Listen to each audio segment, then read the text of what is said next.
Begin with the growing calls for new gun legislation nationwide. Americans across the country are in mourning after nearly a dozen mass shootings were reported over the course of the weekend alone. Since last Friday, there have been at least 11 mass shootings carried out from coast to coast, more than a dozen people dead, dozens more injured following this spike in violence. Again, nationwide, 3 mass shootings reported in the state of Michigan alone.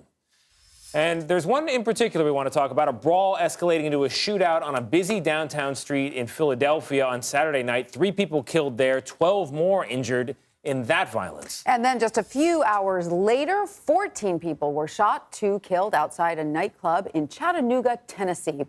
So let's bring in Thomas Apt now for more on all of this. He's a senior fellow at the Council on Criminal Justice and the chairman of the Violent Crime Working Group. Thomas is also the author of the book Bleeding Out: The Devastating Consequences of Urban Violence and a Bold New Plan for Peace in the Streets. Thomas, welcome. It's great to have you with us. Of course, we're talking about the most recent shootings. We saw roughly a dozen mass shootings across the country this weekend alone.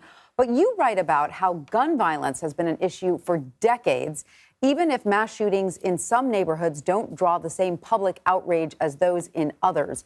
So how do you suggest we finally begin to connect those dots and get a handle on gun violence nationwide?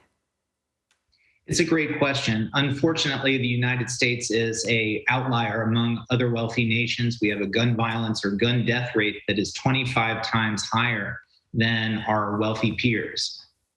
Really, the United States is not facing one gun violence problem, but really 4 related but distinct problems. You have mass shootings, you have community gun violence or street violence, you have domestic gun violence, and then you have suicides, which actually account for more deaths than homicides. And so some policies work best on one type of violence, other policies work best on another type of violence. So we need a network or a set of policies in place to address all 4 of these challenges. And the general principle that holds, Thomas, is that when a country has more guns, there are more gun fatalities and injuries as a result. So how do you regulate that market in weapons and make sure that the people who have them are not doing the wrong things with them?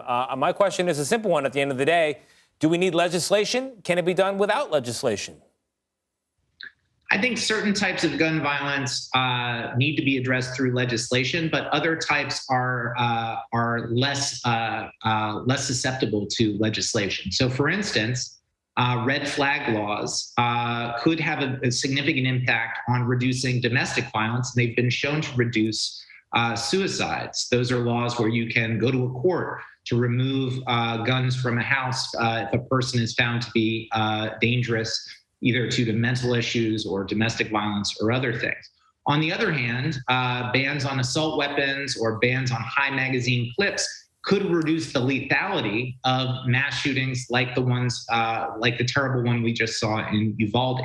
And community gun violence, the everyday gun violence that counts for the vast majority of homicides in our country, that most of that violence is perpetrated with guns that are already illegal. So there you need partnerships between law enforcement and community groups to identify those at the highest risk for violence and engage them and give them a series of carrot and sticks to change their behavior.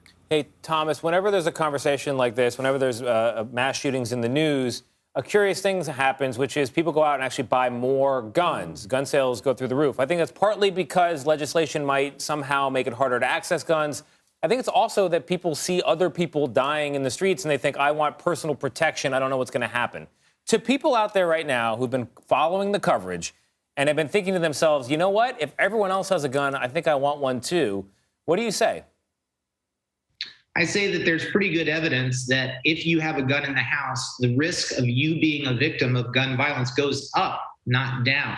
Now, owning a gun is a personal choice, but I think you also, if you want to own a gun, I think you have to seriously consider the responsibilities with that. Are you ready to store that gun safely? Are you ready to train with that gun? Are you willing to make sure that everyone in your household understands those precautions and doesn't have access, particularly kids? So it's a complicated decision, but I think it's not as easy as some people think. Yeah, it is. It's definitely true. Cascading consequences. We've got to try to fix it, though, Yeah. even though it's difficult. Yeah. Thomas, thank you. My pleasure.